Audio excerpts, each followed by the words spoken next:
la doctora Cristina Balinotti, quien es escritora y ensayista también. Así que vamos a conversar un poco sobre la ley de familia, vamos a estar atendiendo las preocupaciones de los televidentes y lo concerniente a lo que puede ser el impacto, sobre todo ahora, en esta época en que ya la próxima semana comienzan pues las clases acá en el sistema de escuelas públicas del condado de Miami-Dade, aunque ya han empezado en otros condados vecinos, el curso escolar. ¿Cómo puede impactar un divorcio? Un divorcio no creo que siempre es recomendable, pero si no hay otra opción hay que divorciarse. ¿Es esta una época en que se valezcan muchos divorcios o no hay una época del año como tal para definir la de más divorcios registrados o archivados en la Corte de Familia? Severo cuando hay, por ejemplo, el comienzo de clases, cuando hay una enfermedad. ¿Cómo se ve desde el punto de vista psicológico? Conviene que las crisis vitales, que son estos cambios externos, sociales, ir a la escuela, pasar de la pubertad a la adolescencia, cualquier crisis vital, no vaya acompañada de una crisis circunstancial, porque la crisis circunstancial, en este caso el divorcio de los padres, puede alterar y puede poner un peso patológico en esa circunstancia ya de cambio. El niño entra en la escuela y no puede entrar con el peso de un divorcio. Es conveniente plantear el divorcio en épocas, por ejemplo, a mediados del curso, de la cursada, para que no tengan ese impacto. Sin duda, los niños siempre saben algo, porque pueden adivinar la atmósfera en el hogar o los padres le han hablado. Pero hay que tener en cuenta, ante un divorcio, primero están los niños y después están nuestras necesidades como padres y nuestras necesidades individuales. ¿Puede un niño entender que sus padres se van a separar, se van a divorciar, que su padre no va a estar más, si es que no viene acompañado, por ejemplo, de un historial de violencia, de discusiones, si fue una diferencia en silencio, que hay una infidelidad, pongamos un ejemplo, lo descubre una de las dos partes, y todo aquello se rompe de la noche a la mañana? ¿Cómo se le explica a un niño? ¿Qué se le dice? Bueno, hay que tener mucho cuidado. Yo siempre digo que planteado el divorcio hay que hacer una terapia en conjunto de los padres.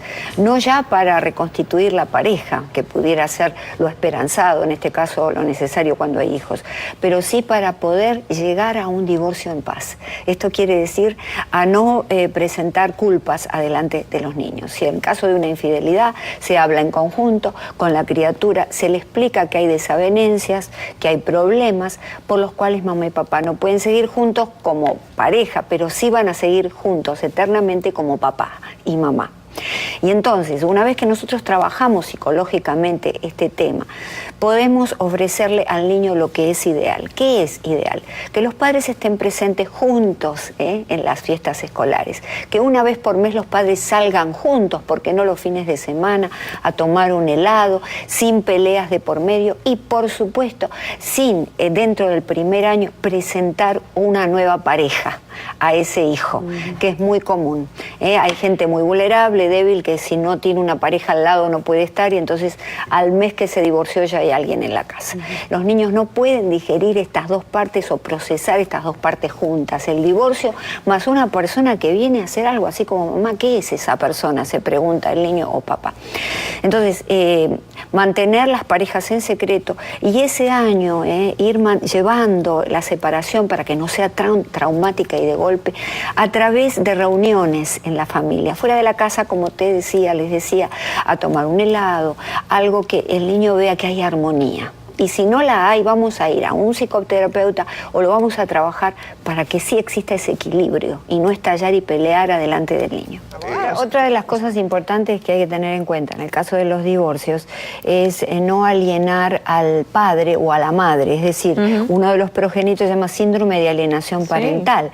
No está en los manuales de psicología, en el DSM-5, no está en los manuales forenses, pero es una realidad de todos los días este síndrome que se ve en los consultorios de los psicólogos. Y se considera la Colchi. Y se considera, claro, ahí está.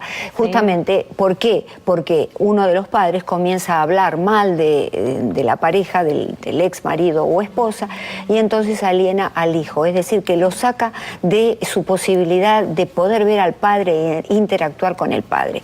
Los padres que hacen eso, en el fondo, terminan siendo los hijos de ellos verdugos de esos padres, porque cuando vienen grandes le dice esto que decías de mamá o de papá era mentira. Vale decir que no conviene dañar psicológicamente al hijo de ninguna manera, ¿no? Ante esta circunstancia. Este síndrome existe y es cada vez más tremendo y lamentablemente es mucho más de las mujeres a los hombres que del hombre a la mujer, ¿verdad? Podemos no querer estar con ese hombre, ha sido un mal marido, nos ha pegado, fue infiel varias veces, pero puede ser un buen padre. Vamos a darle la posibilidad a ese hombre infiel, a ese hombre que no nos gusta, que sea un buen padre. Si es que queremos a nuestros hijos y sin involucrar nuestro narcisismo, porque si nos queremos más a nosotros, bueno, la cosa va a ser que el niño va a ser un daño colateral, como en la mayoría de los casos, lamentablemente, ¿no? En donde los hijos sufren realmente por los egoísmos de los padres. Y pueden perder la custodia por eso. O sea, si se prueba en una corte de que una de las dos partes está alienating el otro y se prueba, yo he visto casos de que cambian el time sharing, porque si tú no puedes con esto, entonces ya, bueno, no eres... Algo interesante al respecto, en Argentina, y esto es una cosa de vanguardia, se está contemplando la posibilidad dentro de la legislación de que la persona que hace esto vaya a la cárcel. ¿Por qué? Porque está considerado un crimen contra la seguridad psicológica y emocional del niño. Wow. Antes de ¿tampoco es recomendable o sí lo puede ser, doctor, o no tiene nada que ver? Porque eso de vivir en el mismo distrito después uno se divorcia. No, yo creo que sí que es necesario por la salud del niño. Mi campo de investigación es la familia y los niños, por lo tanto, alguien tiene que pensar en ellos. Muchas veces los padres cuando se divorcian no pueden pensar, porque tienen toda su energía tratando de pelear o de salirse de esa situación. Hay que pensar que sí, hay que mantener un domicilio cercano, en la medida de lo posible. Esto es ideal, pero si planteamos una situación ideal, vamos a llegar al término medio. El niño necesita estar cerca de la madre, necesita estar cerca del padre. Esto no quiere decir que se transforme en un niño maleta, ¿no? Que tenemos que lo llevamos de un lado para otro. Pero la realidad es que el niño necesita, el hijo, la hija necesita estar al mismo tiempo con la madre y con el padre, porque los quiere por igual a ambos, desde ya. Y eso afecta el time sharing. Si no viven cerca, no pueden hacer equal time sharing. Porque Claro, ¿cómo lo van a tampoco. hacer? Una persona que vive en West Palm Beach y no en Miami no pueden hacer equal time sharing. Sin duda, sin duda. Eso sí afecta. Muchas también. cosas para pensar después del divorcio. Sí, sí, bueno. Y antes de divorciarse también me imagino, ¿no? O antes de casarse. Para evitar esto, Muy eso es bien, lo doctora, mejor. usted tiene toda la razón. Vamos entonces ya a pasar con ustedes, nuestros televidentes, a través de la línea telefónica y hacemos pues nuestro primer contacto en el 305-267-3376. Buenas noches, esto está en el aire. Sí, yo quería saber cuánto cuesta hacer un testamento. Gracias. El precio, por favor. Bye. Buenas noches. No damos precios en la televisión ni siquiera por teléfono, depende del tipo de testamento que usted vaya a hacer. Pero la primera consulta es gratis, así que con mucho gusto pase por la oficina y usted me explica lo que quiere hacer y nosotros le decimos, entonces usted decide qué hacer. Y que es necesario por otro lado, ¿no? Yo creo que tenemos que sacar ese tabú, ese prejuicio de que, bueno, no quiero pensar de la muerte, yo no me voy a morir, soy eterno. No, si tenemos bienes, ver cómo lo vamos a dejar, porque cualquier cosa nos puede pasar, cualquiera. Entonces yo creo que esa es otra cosa para reflexionar. Esa es una de las grandes cosas, el dinero que divide a la familia, desde que son ya pequeños, ¿no? Sobre todo si fueron criados en la superficialidad y en el valor del dinero como único valor, que nos lleva a la reflexión de cómo tenemos que, si bien hay que tener las finanzas en orden y hay que hablar del dinero y enseñarles a los chicos a manejar su propio dinero y que contribuyan con la casa desde pequeños, se evitaría muchos problemas de dinero con los testamentos, como tú señalas, tener que desheredar a los hijos, si se los criara de una manera mucho más basada en valores, en principios y no en el dinero. Y a propósito de desheredar y de valores y de testamentos, hemos escuchado muchas veces la escalofriante decisión de un niño que presenta un recurso de divorcio contra sus padres. ¿Eso está contemplado en que se puede divorciar un niño Un niño de un padre. Sí. Como que se emancipa. Sí, puede. Emancipation. Ajá. Oh, ok. Sí. Sí. Ok, no, sí, puede un niño, pero tiene que tener cierta edad. Claro. Puede filear una moción para emancipation. O sea, que ya tiene más de cierta edad o a lo mejor la niña salió Y embarazada. que no estaría bajo la custodia, quiere decir en Exacto. esencia, claro, hablamos de Pero- un divorcio porque... Right. Y no es un contrato, eso no sería un divorcio, por supuesto. No, pero eso muy, muy raro. Lo he visto unas cuantas veces, sobre todo en Dependency Court y ese tipo de cortes, pero casi nunca pasa. He visto un caso, creo que fue en el 2012, de un chico de 14 años que pidió cambiar de padres. Yo no sé si eso está contemplado, porque los padres eran abusivos. Y fue un caso excepcional en el cual le otorgaron, supongo yo, lo colocaron en foster care, ¿verdad? Claro. Se lo otorgaron. Bueno, También la doctora Cristina Balinotti. Me encanta ese apellido. Ah, bueno, sí. Escritora y ensayista y bueno, una panelista por excelencia con temas que debemos conocer. Hay una serie también de seminarios en los que participa, doctora, y a los Sí, cuales nos sí. pudieras ilustrar para... Sí, yo estoy en la Universidad Ana Geméndez, me invitó a cofundar un programa de conferencias bimensuales gratuitas ofrecidas dirigidas a los padres en el campus sur de Ana Geméndez. El año pasado entregué 43 conferencias en Humboldt, en otra universidad, pero este año estoy con Ana Geméndez. Son gratuitas, abiertas al ¿Y público. de qué trata va mucha gente. Por ejemplo, el próximo... El próximo, el 21 de septiembre, vamos a hablar Padres Narcisistas, el maltrato silencioso. Esa es la conferencia basada en una realidad de nuestro tiempo, ¿verdad? Y que tiene que ver mucho con lo que estamos hablando ahora.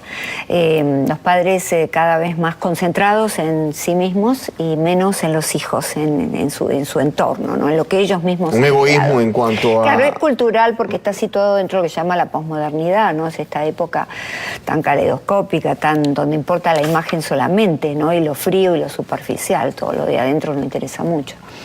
Pero, bueno, la imagen es importante, pero todo lo que podemos dar de bagaje espiritual, intelectual a nuestros hijos es muy importante. Hay veces que tenemos actitudes que no entendemos, son dañinas, pero vienen en nuestra cultura y al llevarlas al seno de un hogar, terminan marginando, por ejemplo, a un hijo, desplazándolo, opacándolo, humillándolo y muchas veces anulándolo de la vida diaria, porque entonces ese tipo de conducta que tiene que asumir para aceptarla de su padre o de su madre, se la lleva a la escuela y ahí le hacen bullying. Sí, estas conferencias son basadas en un pensum que yo he creado que se llama Universidad de la Familia Ahora Sí. Es un programa de un año, 45 semanas, 15 módulos y 3 niveles para recibirnos de padres. Y está en la etapa piloto, hemos estado en Humboldt. Es decir, que ahora se está oficializando, ¿no? Porque como todo hay que oficializarlo. Ahí vamos a conocer seguramente los comportamientos que son negativos. Que necesitamos conocer por como supuesto. padre. Sí, Claro, sí, sí. porque uno entra en la parentalidad o en la paternidad de manera pensando que con las ganas es suficiente y no es suficiente. Y bueno, vámonos al otro extremo entonces de la segunda parte. Importantísimo tener estos hábitos, ¿no? Que... Bueno, mente sana, incorpore sano. Es decir, evidentemente el cuerpo tiene que ser atendido también en sus necesidades de buena respiración, nutrición. Pero hay dos cosas interesantes que dicen ahí para poner en práctica. Primero, limitar los celulares, el uso de los celulares, pues somos los primeros que le enseñamos, le damos ese ejemplo a los hijos. Y después el hábito de la lectura. Es muy interesante, porque el cerebro de los niños se desarrolla mucho mejor si le leemos y si ellos pueden leer libros, que estar constantemente con los iPad o con los celulares, que es lo que nosotros hacemos, que son las niñeras mediáticas para que no nos molesten. Y interesante que en los primeros 18 meses de vida el bebé no puede usar celulares y iPad. Yo veo bebés en restaurantes con un poquito que se pueden sentar y ya están con eso. Y entonces, ¿qué sucede? Que hay zonas del cerebro que se van involucionando y otras que van desarrollándose. Pero los estamos criando como individuos mucho más, menos empáticos, mucho más conectados consigo mismo que con los demás.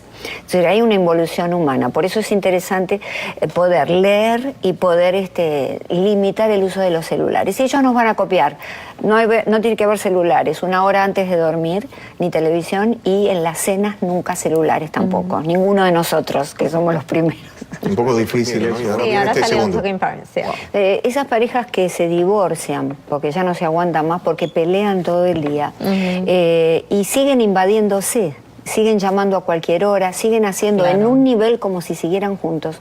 Desde el punto de vista psicológico, son parejas made in hell, pero están tan unidas como aquellas que están made in heaven. Claro. Es decir, tienen el mismo vínculo, solo que patológico. Es decir, que la fortaleza de ese vínculo los va a llevar por mucho tiempo a estar unidos y seguir peleándose a pesar de que se divorciaron.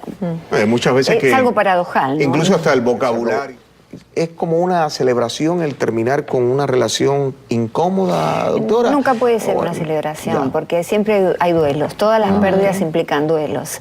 Y entonces hay que pasar por ese duelo y celebrar mucho tiempo después haber podido pasar ese duelo y procesado de manera sana, ¿no? Sin haberme perjudicado demasiado. Es una falsa coraza de protección que algunos quieren Sin usar duda. como para me libré. Sí, sin duda, porque bueno, ya estoy libre y es una manera también de decirle al otro, qué suerte, me deshice de ti, ahora soy feliz, pero la realidad es que hay muchas emociones dentro, salvo que haya sido un matrimonio exclusivamente de un psicópata con alguien por interés. Casarse, el psicópata no siente nada, ¿verdad? Entonces puede sentirse muy feliz, pero una persona normal tiene que hacer el duelo de la pérdida de lo que fue con otra persona. Y lo que hizo con otra persona, la pérdida de la casa, del lugar donde vivía, de estar junto con los hijos, son muchas cosas que hay que procesar, claro. no están a la Amigos, ¿no? ligera. Terminan siendo como amigos. Sin muchos beneficios, pero amigos. Sí, claro, sin Sí, beneficios, claro. desde ya. Sí. Y las mujeres abusadas lo que tienen, que muchas veces no se van porque tienen síndrome de indefensión aprendida. Es decir, aprendieron a no es un problema de dinero, es un problema psicológico. Aprendieron a no defenderse. Entonces ya uno siempre tiene la mente a arreglar y concluir las diferentes fases. Por supuesto, impacta muchísimo sobre la psicología de la persona. Hay un libro que se llama La felicidad después del orden, una escritora japonesa, y explica todos los beneficios de tener orden en torno a uno. ¿No? O sea, no es tan Libre. malo ser así. No. Bueno, porque yo he sido criticada por bueno, el OCD es otra cosa. Creo que yo tengo eso.